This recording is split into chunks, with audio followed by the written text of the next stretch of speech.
Hey everyone, thanks for tuning in. I'm Kathy with Trendspotters Overtime, and we're here today with senior running back Mikal Abdul-Saboor. Do you want to tell us a little bit about yourself, what your general interests are? Oh yeah, sure. I'm a fifth-year senior, so I'm a redshirt senior. I'm an NBA student in the online NBA program. I play running back for the Tribe football team. Cool. What do you like to do outside of football, or like where can we find you around campus if you're not on the field? Usually here at the Lake House Center. Since I'm an online NBA student, all my work is on the computer, so I don't go to any physical classes. So I usually do a lot of my work here for that, and besides that, I'm usually here watching film during the season. Even bring my lunch over here, eat meals here, do everything here really. I'm either here or at home. So. That sounds very intense. Do you think that being a fifth-year senior or an MBA student changes your dynamic with the team at all, since you're not, an undergrad student anymore? Yeah, a little bit. I mean, I think it definitely automatically kind of puts me in like a leadership role. I'm already a captain on the team, so shows that my teammates do look up to me. But also kind of like I don't know, a father figure in a weird way. A lot of the younger guys, it just shows them, that if you work hard here, in your academics, if you redshirt, you have that option your fifth year to do grad school, which is I think a great opportunity for anybody. Right. So I think it, just definitely shows I'm a leader on the team. So do you think being a captain that, last year there were a lot of big playmakers and they all graduated, so did you feel like you had really big shoes to fill, or was it easier for you to transition into being this like big leader on the team? Yeah, for me, I mean, it was kind of a surprise. We definitely lost, like key receivers on offense, Sean Ballard, Trey McBride, and even, a lot of people on our defensive line, all our starters pretty much, except for Tyler Clater. But for me, like, I'm not really the most vocal leader. I'm more, of a leader just in my actions on and off the field. So actually, you came to William & Mary first as a quarterback, right? And so what happened that made you transition into running back, and was that hard for you? So yeah, I was only a quarterback for my freshman year, and then the coaches approached me about transitioning to running back. At first, I wasn't really too interested in it.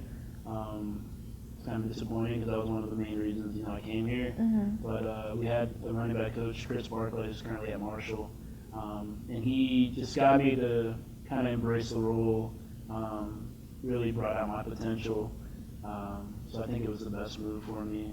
Do you feel like you've found your calling as a running back? Yeah, I mean, even as a quarterback, I did run a lot in the offensive arena. I was in like a spread offense in high school, and then growing up when I was younger, I played running back. So it was kind of a natural transition, a little different. Like I don't really enjoy blocking that much. I'm not bad at it, but I don't really, that was something I had to get used to. But as far as just running, the vision, and I think I already had. And then as a quarterback, I had to know what everybody was going to do on the field. Right. So that I think helps me in running back. Right. So you said quarterback was one of the reasons why you came to William & Mary. Why else did you decide to come to William & Mary? Just the academic prestige. I really didn't know too much about William & Mary before getting recruited. Being from Georgia, there's not that many people, from my high school or other high schools that go to school at William & Mary. Yeah. So, I did a little research on the school. I took a visit up here, and then when I took my official visit with Trey McBride, Jasper Coleman, Braxton Hicks, there's a lot of guys, who I've got pretty close with. Just felt like a team, team environment here. Met a lot of the coaches, got to go and talk to some professors. Just was a very homey feeling, and that was a big reason I came here, along with the opportunity to play quarterback, because not a lot of schools, because of my height, recruited me as a quarterback. Interesting. Yeah, you do get that family vibe here. That's what I've heard. So, how do you think that the team dynamic is going to change after your class graduates, and what kind of legacy do you want to leave with the younger Tribe football players? I think. This year, our chemistry on the team is just a lot different than it's been in past years. I think that starts a lot, on our offense with having a returning quarterback, starting quarterback in Steve Cooley. So next year, there's going to be a lot of young guys that have to step up. And I just hope that this year they can see from me and a lot of the other senior leaders just the bonds that you have to have on the team and the work ethic that you have to put forward to be successful. Absolutely. Okay, so you just played UVA. You ran another 100 yards against them, and it's the 7th straight game that you've done so, which sets a school record. So how do you explain your recent success? And are you going to prepare any differently now that defenses are eyeing you?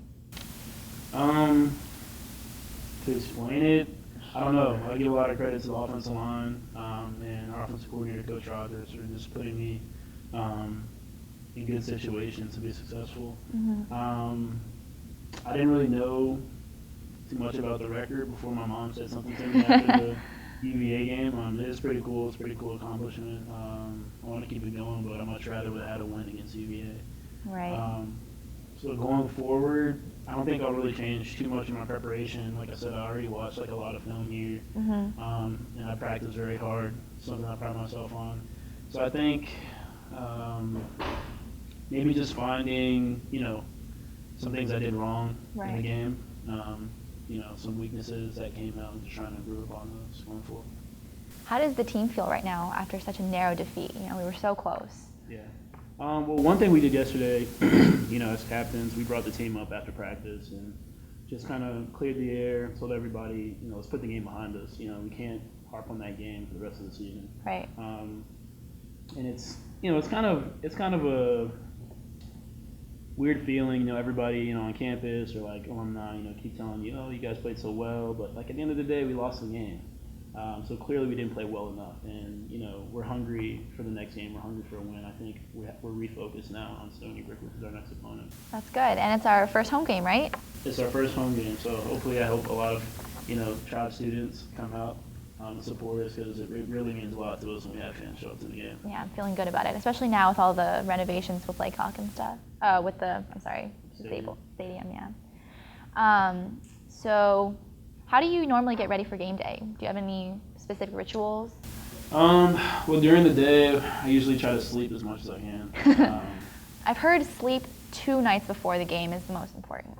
Is that true? Yeah, it is. I try to, I'm always reading, up on little studies, trying to get a little edge. Yeah. And I hear that, Olympic athletes sleep 10 hours a day at least. I haven't been able to do that just because I have a lot of work. Yeah, it's hard to maintain with schoolwork. Yeah. Last week I slept, at least 8 hours every day. That's good. Every night. So this week I'm trying to move that up to 9 hours. So yeah, it is important to, get sleep days ahead of time. Yeah. But I just like to relax, in the hotel or whatever before the game. Usually we get to the stadium, I'll go out on the field, 2 hours before the game, just try to get a feel for the stadium, wherever we're playing, whether it be here or somewhere else. I'll walk through, the plays on my own, go through my own stretching routine. Usually listen to gospel music. Oh, really? Before the games, and then we'll go meet with our coaches briefly. I'll go through getting taped and getting in the hot whirlpool to warm up, and after that it's time for the game. What's it like being part of a team that's so big, but you guys spend so much time together? What's it like in the locker room? Right. It's funny. There are, I guess, it's not really cliquish, but once you move off campus, I feel like you're going to be closest, with the guys you live with, right? Which is just pretty natural. I think that, on our team this year, everyone, gets along though, throughout every position group, and our locker room is spread out so that you sit with the people in your position group. So I'm next to all the running backs and fullbacks. Wide receivers have their own little corner, quarterbacks, so on and so forth. But I think we all, get along. There's no real cliques or anything. Like I said, you are going to hang out more so with the people, right, that you live with off the field. But when we're here, everybody's interacting. I'll go sit with the defensive backs some days and talk to them. Go sit with the offensive linemen. So that's pretty awesome. Cool Environment.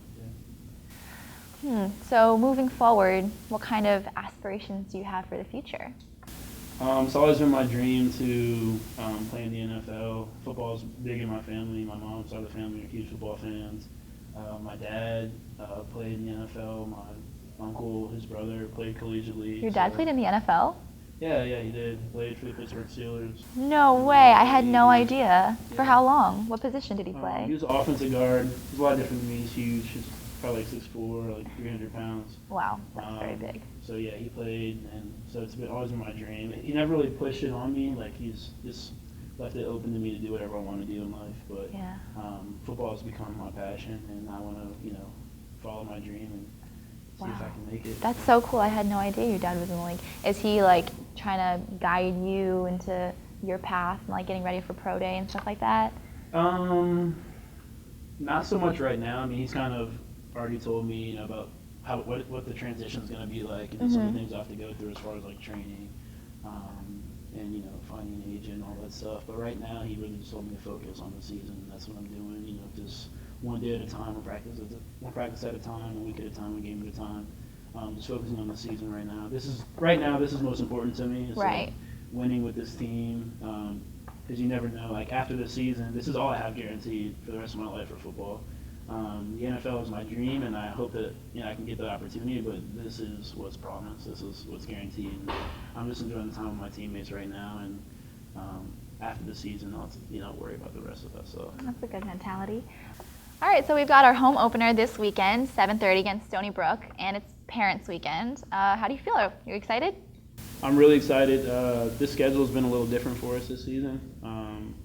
Having a home game so late in the season. Yeah. But I'm really excited to come back home. It's family weekend. My family's coming up. Even some friends of my family are coming up, so I'm really excited. And I hope to see everybody out at the game. We really appreciate your support. Awesome. 7:30. I'll see you at Zabel. Thanks for watching Tribe Sports Overtime.